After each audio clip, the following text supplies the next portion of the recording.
रूठे ख्वाबों को मना लेंगे, कटी पतंगों को थामेंगे। हो है जज्बा, सुलझा लेंगे उलझे रिश्तों का मांझा, हाँ मांझा। फिर जिंदगी से क्यों रूठ गए सुशांत सिंह राजपूत? ऐसी कौन सी उलझनें थी जिन्हें आप सुलझा नहीं पाए? ऐसे कौन से आपके ख्वाब थे जो पूरे नहीं हुए? महज 34 साल की उम्र में आप काफी सक्सेसफुल थे। जहां तक हम सब जानते हैं, आप एक सकारात्मक, आशावादी और उत्साह से भरपूर कलाकार थे। सुशांत सिंह राजपूत को आज हमसे जुदा हुए साल भर हो चुके हैं। उनका हमसे जुदा होना, वजह चाहे जो भी हो, हमें बहुत दुखी करता है। सुशांत हमेशा जिंदा रहेंगे हमारी यादों में। दोस्तों, सुशांत की मौत ने बहुत सारे सवालों को जन्म दिया है, जिनमें प्रमुख है डिप्रेशन की। यह एक कॉमन फेनोमेना बनता गया जा रहा है।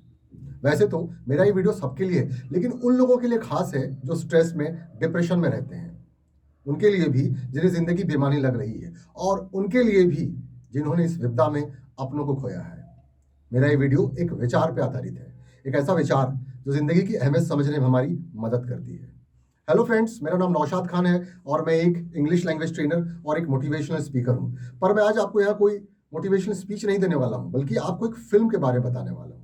एक ऐसी फिल्म जो आपको झकझोर देगी, आपको सोचने पे मजबूर कर देगी, हो सकता है आपकी जिंदगी बदल दे।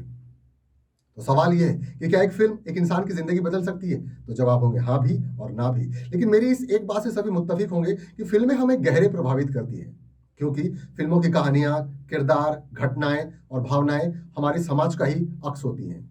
फिल्में हमारे समाज को ही प्रतिबिंबित करती हैं।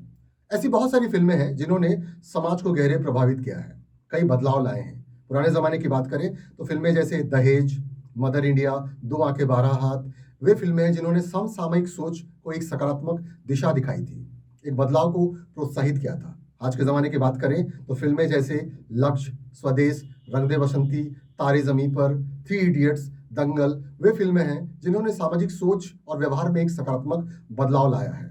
मैं आज आपको जिस फिल्म के बारे में बताने वाला हूं, वह मेरी फेवरेट फिल्म तो है ही, साथ ही साथ बहुत सारे सिने लवर्स की और सेलिब्रिटीज की भी पसंदीदा फिल्म है, जिनमें शामिल है बॉलीवुड के सुपरस्टार अक्षय कुमार। यह एक इटालियन फिल्म है जिसे मैंने 2008 में मुंबई में एक फिल्म सोसाइटी के सदस्य के रूप में देखी थी। इस फिल्म का नाम है लाइफ इज ब्यूटीफुल, यानी जिंदगी खूबसूरत है। जिंदगी खूबसूरत ही तो है। चलिए मैं आपको कहानी बता दूं। फिल्म शुरुआत में एक परी कथा जैसी लगती है, जैसे हमारे मुख्य किरदार गिडो का काम की तलाश में शहर आना, फिर एक होटल में वेटर के रूप में काम करना, फिर स्वभाव से हंसोड़ और मजाकिया गिडो का काम के साथ साथ लोगों का मनोरंजन करना, फिर उसकी मुलाकात डोरा नाम की एक खूबसूरत और अमीर लड़की से होना, जिसकी एंगेजमेंट होने वाली है, और दोनों का बार बार मिलना और एक दूसरे को पसंद करना। और फिर उस दिन जब उसकी एंगेजमेंट हो रही होती है, डोरा का नाटकीय रूप से एक सफेद घोड़े में बैठकर आना और पूछना, मेरी प्यारी शहजादी, क्या तुम चलोगे मेरे साथ? और डोरा का उसके घोड़े में बैठना और दोनों को वहां से चले जाना। इसके बाद दोनों का शादी करना, घर बसाना। और इस बीच गीडो का जो सपना होता है खुद की एक किताब की दुकान खोलने की, उस सपने का पूरा होना। फिर उनकी जिंदगी में जोशुआ जैसे एक प्यारे से बच्चे का आना। लग रही है ना परी कथा से फिल्म? रुकिए साहब, फिल्म तो अब शुरू होती है। आपको बताता चलूं, जो फिल्म में जो वक्त बताया गया है वह सेकेंड वर्ल्ड वॉर का है, जब हिटलर की सेना निर्दोष यहूदियों को बंदी बनाकर कॉन्सेंट्रेशन कैंप्स ले जाया करती थी। कॉन्सेंट्रेशन कैंप्स वे जगह हुआ करती थी जहां निर्दोष यहूदियों को यातनाएं दी जाती थी, उन्हें जान से मार दिया जाता था। आप में से बहुत लोगों को पता होगा कि इतिहास का जो सबसे बड़ा नरसंहार वह इन्हीं कॉन्सेंट्रेशन कैंप्स में अंजाम दिया गया था। 60 लाख यहूदियों को हिटलर ने गैस चैम्बर्स में डालकर मार दिया था। बहरहाल, गिडो के यहूदी होने की वजह से उसे भी एक दिन उठाया जाता है उसकी किताब की दुकान से। जब उसे उठाया जाता है, साथ में उसका बेटा जोशुआ भी होता है, जो कि अब 5 साल का हो चुका है। उन्हें एक ट्रेन में जानवरों की तरह भर दिया जाता है। रास्ते में जोशुआ अपने पिता से पूछता है कि वे लोग कहाँ जा रहे हैं। गिडो नहीं चाहता कि उसका बेटा इस बात से वाकिफ हो कि वे लोग सीधे मौत के मुंह में जा रहे हैं। वह एक कहानी गढ़ता है। वह उससे कहता है कि वे लोग एक कॉम्पिटिशन में हिस्सा लेने जा रहे हैं, और इस कॉम्पिटिशन में जो पहले 1000 पॉइंट्स बनाएगा उसे इनाम के तौर पे एक वॉर टैंक मिलेगा। यह सुनकर जोशुआ बड़ा खुश हो जाता है। सभी बंदियों को लाकर एक बड़े से हॉल में बंद कर दिया जाता है। सारे बंदी काफी डरे हुए होते हैं। अगले दिन सारे पुरुषों को ले जाकर उनसे कठिनाइयों भरा काम करवाया जाता है। शाम को जब थका हारा गिडो वापस आता है तो जोशुआ उसे कंप्लेन करने लगता है। वो उसे कहने लगता है कि उसे वहां नहीं रहना है, उसे घर जाना है, उसे मम्मी के पास जाना है। गिडो पूछता है कि तुम ऐसा क्यों कह रहे हो, तो वो कहता है कि दूसरे बच्चे बुरी बुरी भयानक और डरावनी बातें कर रहे थे। गिडो कहता है कि उसे दूसरों की बात नहीं सुननी चाहिए क्योंकि उनके टैंक जीतने के चांसेस ज्यादा हैं। उसका बेटा अगर दूसरों की बात नहीं सुनते हुए उसके पिता का साथ देगा तो वे लोग टैंक जरूर जीत सकते हैं। इस बात से जोशुआ कन्विंस हो जाता है। इसके बाद घटनाएं तेजी से घटती हैं, जैसे डोरा का कंसंट्रेशन कैंप में लाया जाना, गिडो का जर्मन लैंग्वेज जानने की वजह से कैंप के एक रेस्टोरेंट में वेटर का काम करना, फिर डोरा से मिलने के प्रयास में गिडो का पकड़ लिया जाना और उसे गोलियों से भून दिए जाने के फरमान का आना। यहाँ जो ध्यान देने वाली बात है वह है गिडो का एटीट्यूड। इस भयंकर रूप से प्रतिकूल वातावरण में भी युद्ध की गंभीर वास्तविकताओं से अपने 5 साल के बच्चे का ध्यान हटाने के लिए उसका हास्य का प्रयोग करना है, उसका मस्खरा बना रहना है। गिडो के दिलो दिमाग में चाहे अनकही आशंकाओं के काले बादल ही सही, जब वो अपने बेटे के सामने होता है तो अपने चेहरे पर एक मुस्कान का उजला सूरज बिखेरे रहता है। यही तो है वो एलिमेंट्स जो इस फिल्म को खास बनाते हैं। इसके बाद गार्ड उसे खुले में रखे एक बक्से के सामने से लेकर गुजरता है। ये वही बक्सा है जहां पकड़े जाने से पहले गिडो जोशुआ को छिपा चुका होता है और उसे कह चुका होता है कि उसे वहां से तब तक नहीं बाहर निकलना जब तक वहां पूरी तरह सन्नाटा ना पसर जाए। गिडो को पता है कि उसका बेटा उसे देख रहा है, छेद के माध्यम से उसे देख रहा है।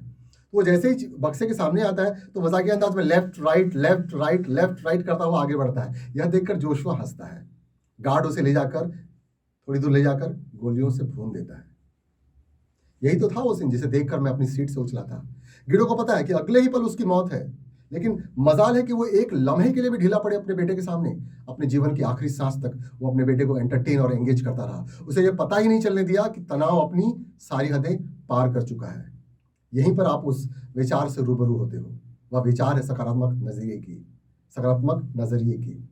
सुख दुख, सक्सेस फेलियर, जन्म मृत्यु तो लगे रहते हैं, लेकिन जो निरंतर रहता है वो है आपका एटीट्यूड। तो सवाल यह है कि आप अपनी जिंदगी को कैसे जीना चाहते हैं, हंसते गाते मुस्कुराते या रोते धोते शिकायत करते। वक्त, घटनाएं और भावनाएं तो बदलती रहती हैं, लेकिन एटीट्यूड को साधा जा सकता है। आपकी और हमारी स्थिति गिडो जितनी गंभीर तो नहीं है, ना हमें किसी ने बंदी बनाया है, ना हमें कोई गोलियों से भूनने वाला है। तो क्यों ना हम अपने आप को सकारात्मक रखते हुए जिंदगी को जिएं। हम जो भी हैं, जैसे भी हैं, जहां भी हैं, अपने आप को सकारात्मक तो रख ही सकते हैं। सकारात्मक सोच, विचार और कर्म का असर नकारात्मक सोच, विचार और कर्म पर एंटीडोट का काम करती है। हम अपने आप को सकारात्मक रखते हुए बहुत अच्छा प्रदर्शन कर सकते हैं। सकारात्मक रखकर हम अपने आप को बड़ी से बड़ी बाधा पार कर सकते हैं। अब आते हैं फिल्म के क्लाइमैक्स की तरफ। मित्र राष्ट्रों की सेना कॉन्सेंट्रेशन कैंप की ओर बढ़ रही होती है।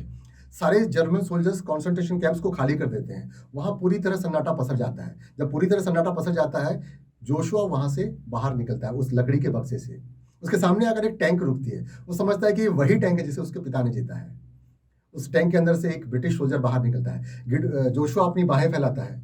वह सिपाही उसे उठाकर टैंक में बिठाता है। रास्ते में जोशुआ को अपनी माँ मिलती है। माँ और बेटे का मिलन होता है। फिल्म यहीं खत्म होती है, जवान जोशुआ के नरेशन से। उम्मीद है आपको ये वीडियो पसंद आया होगा। इसे शेयर जरूर करिएगा, क्या पता किसी की जिंदगी बदल जाए। फिलहाल दीजिए इजाजत नौशाद खान को। अलविदा, जय हिंद।